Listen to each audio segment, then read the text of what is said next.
You are all most welcome to the Paparay TV program. I am a big deal, brought to you by Estan. Without forgetting, we are still looking at leadership perspectives and theories. And just like I had told us in the introductory episode, we want to first look at the leadership foundations. We want to first lay the basis on which we are going to start so as to grow into good and better leaders that the world has always wanted. And the very first foundation that we are going to look at is life mapping. Just like we have always been told in school that a map helps to show direction, it is similar with a life map. A life map helps you to look at your life. You look at where you are right now.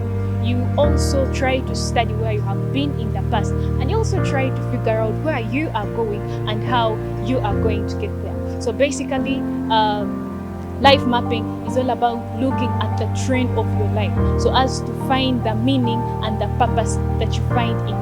And it is of course that meaning and purpose of our life is always found in the life experiences that we get. It is always found in the people that we meet. That is where we find meaning and purpose for our life. And obviously when you get meaning and purpose for your life, it has to lead you to the vision, something that you look up to, something that you would want to do in the future. So when we talk about life mapping, how important is it? Just like I had said, most of us usually want to run through life without thinking about it. You just sleep and then wake up in the morning and it ends there.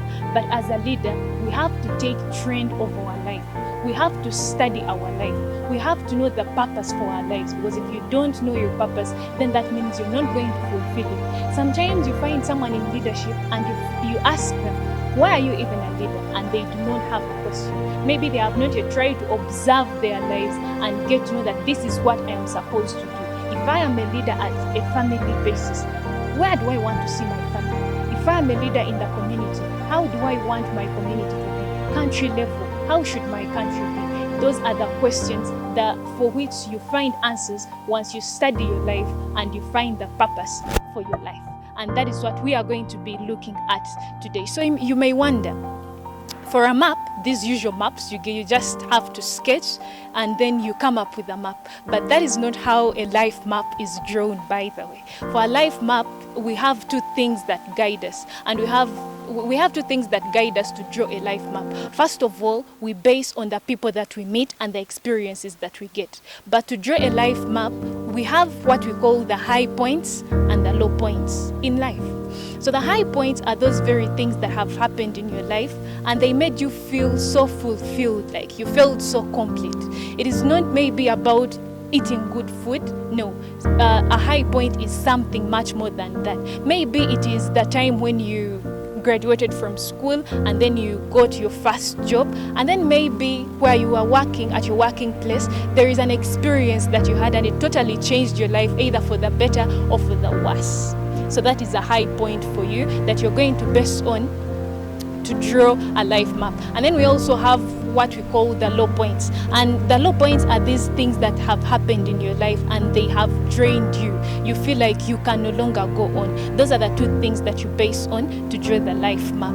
The low points and then the high points. And then when you're drawing a life map, we have the horizontal axis and then the vertical axis. Just like we have always drawn maps in maybe in mathematics and geography, the vertical and then the horizontal axis. So on the vertical axis, maybe you're 18 years, so you put your age. You start from 0 and then up to 18, if you're 18 years, that is.